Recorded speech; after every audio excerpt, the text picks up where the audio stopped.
Hello my dear student, आपका home classes में स्वागत है। हम पढ़ रहे हैं चैप्टर वंशागत और विविधता का सिद्धांत। इसके पहले वीडियो में हमने हीमोफीलिया रोग के बारे में सारी जानकारी ले ली है। आज हम देखेंगे कि इस रोग की वंशागति कैसे होती है। तो टॉपिक शुरू करते हैं, हीमोफीलिया की वंशागति। हीमोफीलिया यह एक एक्स गुणसूत्र संलग्न अप्रभावी रोग है। अप्रभावी जिसको हम रिसेसिव कहते हैं। अब ये एक्स गुणसूत्र, ये पता है कि जो 46वां जोड़ा होता है वो स्त्रियों में XX होता है और पुरुषों में XY। तो यह रोग एक्स गुणसूत्र में जो जीन की कमी होने से होता है। दूसरी महत्वपूर्ण बात क्या है, यह रिसेसिव अप्रभावी है। अप्रभावी का मतलब कि यह अकेले गुणसूत्र में अगर विकार है तो वह अपने प्रभाव को प्रकट नहीं कर पाएगा। लेकिन एक चीज़ यहाँ बता दें, ध्यान देने वाली बात है कि यदि पुरुष में कोई एक्स गुणसूत्र है और उसमें हीमोफीलिया के जीन क्या है, डिसऑर्डर हुआ है, वहाँ पे विकार हुआ है, तो वो अपने लक्षण प्रकट कर देते हैं। क्यों? क्योंकि उनके साथ कौन सा गुणसूत्र होता है, वाई। दूसरा एक्स गुणसूत्र न होने के कारण वो जो अकेला एक्स गुणसूत्र होता है वो अपने लक्षण प्रकट कर देता है। इस रोग की वाहक कौन होती हैं? स्त्री होती हैं। उनको कैरियर कहते हैं। यह रोग एक पीढ़ी से दूसरी पीढ़ी तक ले जाने का काम करती हैं।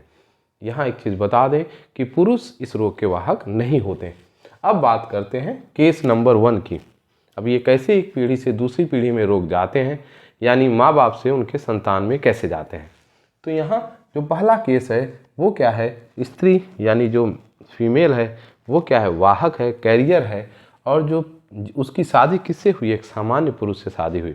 यहाँ देखते हैं कि जब उस स्त्री की शादी यानी कैरियर की शादी उस पुरुष से होती है, तो यदि हम कल्पना करते हैं कि उसको 4 संतानें होती हैं जिनमें 2 लड़की और 2 लड़के हैं, तो ये इस तरीके से हमने वंशावली विश्लेषण में देख लिया है कि जब कोई स्त्री या पुरुष रोग का वाहक होगा तो उसको हम आधे उस, अगर ये गोला है, सर्कल है, तो इसका मतलब ये स्त्री हुआ।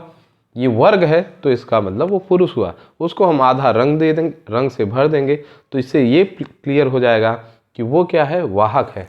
और जब यही गोला या वर्ग पूरी तरीके से रंग से भरे हुए हों तो वह उस रोग से ग्रसित है। ये महत्वपूर्ण बात थी। अब हम बात करते हैं कि उसमें शुक्राणुओं का निर्माण कैसे हुआ। उसको हम पुनेट स्क्वायर में अगर हम बना के देखते हैं तो देखते क्या है कि पुरुष है तो उसमें 2 प्रकार के शुक्राणु बनते हैं, एक X और दूसरा Y। अब यहाँ पे देखते हैं कि जो फीमेल है यानी जो मादा है उसमें 2 प्रकार के अंडाणु बनेंगे। एक तो अलग जिसमें हीमोफीलिया डिसऑर्डर है, दूसरा सामान्य एक्स गुणसूत्र। यहाँ पे जब ये हीमोफिलिक और ये सामान्य एक्स पुरुष का शुक्राणु मिलेगा तो उससे जो लड़की पैदा होगी उसके एक गुणसूत्र में हीमोफीलिया वाला शुक्राणु जा रहा है, जिसकी वो क्रोमोसोम जा रहा है, जिसकी वजह से वह लड़की क्या होगी, वाहक होगी। और यहाँ पे ये जो एक सेल है उसमें हीमोफिलिक कैरेक्टर हैं, और जब वो वाई से मिलेगा तो यहाँ पे जो पुरुष होगा यानी जो लड़का संतान उत्पत्ति होगा वह क्या होगा, इस रोग से ग्रसित होगा। यहीं पे दूसरी जगह देखते हैं, ये अंडाणु ओवम ये क्या है, सामान्य है। और जब सामान्य एक्स से मिलेगा तो लड़की क्या होगी, सामान्य होगी। यहाँ पे भी वाई, क्योंकि यह रोग वाई में नहीं होता तो ये एक्स भी सामान्य है और यहाँ पे सामान्य लड़का होगा। यहाँ पे हम क्या देखते हैं कि एक लड़की वाहक है और एक लड़का जो है वो रोग से ग्रसित है। दूसरी लड़की क्या है, सामान्य है, और दूसरा लड़का क्या है, सामान्य है। तो यहाँ आंकड़ा क्या निकल के आया कि 50% लड़की क्या होती हैं, सामान्य होती हैं, क्योंकि इन 2 में से एक सही है।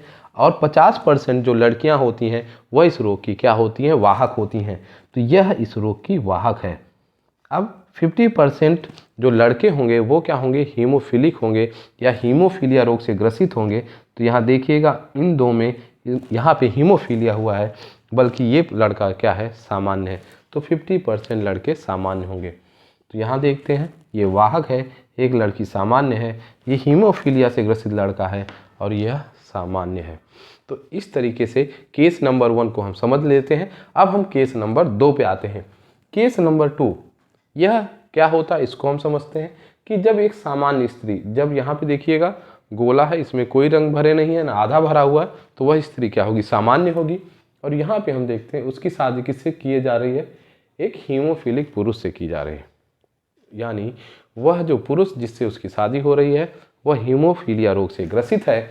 अब होता क्या है, अब यहाँ पे फिर हम पुनेट स्क्वायर बनाते हैं कि उनमें शुक्राणु का निर्माण जो होगा, तो पुरुष यहाँ पे क्या है, हीमोफीलिया से ग्रसित है, तो उसके एक एक्स गुणसूत्र है और एक क्या है, वाई है।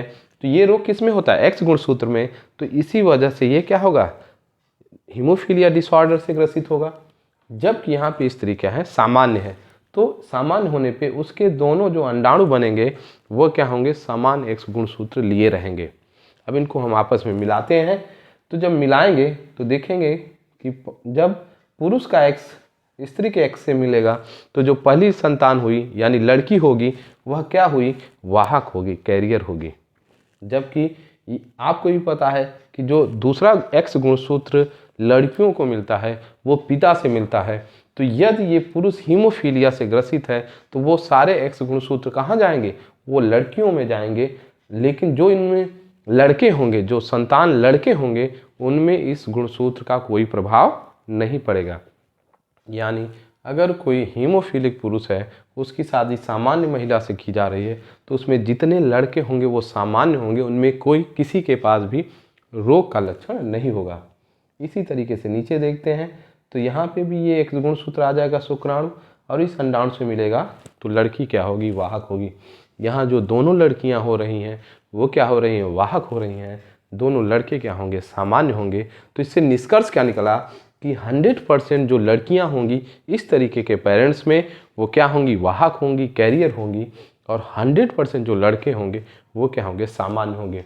इसको हम देख लेते हैं वंशावली विश्लेषण के अनुसार, ग्राफ के अनुसार। ये सर्कल बता रहा है कि दोनों लड़कियां हैं और आधा भरा हुआ गोला ये दर्शा रहा है कि वो उनको क्या हुआ है, वो उस रोग की वाहक है। वाहक को हम सामान्य तौर पे समझें तो जिनके अंदर जीन तो है, डिसऑर्डर यानी कमी तो है, लेकिन वो सामान्य जीवन जिएंगे, उनमें सामान्य तरीके से ब्लड की क्लॉटिंग होगी, कोई भी रोग के लक्षण प्रदर्शित नहीं होंगे। और यहाँ पे जो दोनों वर्ग हैं वो क्या है, खाली हैं, यानी दोनों जो संतान होंगी यानी लड़के होंगे वो क्या होंगे, सामान्य होंगे। अब केस नंबर 3 पे देखते हैं कि यदि स्त्री क्या हो, वाहक हो, वो रोग को लिए हुई हो और उसकी शादी किससे हो रही है, हीमोफिलिक पुरुष से, यानी पुरुष क्या है, उस रोग से ग्रसित है। अब यहाँ पे हम देखते हैं तो यहाँ पे खास बात क्या है कि पुरुष क्या है, हीमोफीलिया से ग्रसित है, तो यहाँ पे एक गुणसूत्र एक्स क्या होगा, हीमोफिलिक, और जो स्त्री क्या है, वाहक है, तो उसका भी एक एक्स गुणसूत्र क्या होगा, हीमोफीलिया डिसऑर्डर से ग्रसित होगा। जबकि जो दूसरा एक्स है वो क्या है, सामान्य है। तो इसको जब आपस में मिलाएंगे, यानी ये अंडाणु हैं, ये क्या है, शुक्राणु है, मेल के हैं, ये क्या है, फीमेल के हैं।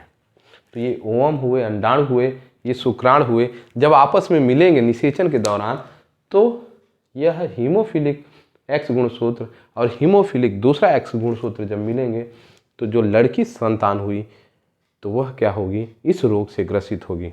और यहाँ पे मैं बता दूँ, बड़ी विशेष बात यह है कि यदि कोई लड़की हीमोफीलिया रोग से ग्रसित है तो वह ज़्यादा दिन तक सर्वाइव नहीं कर सकती, उसका जीवन काल बहुत कम होगा, यानी कुछ ही वर्षों में वह क्या हो जाएगी, उसकी मृत्यु हो जाएगी।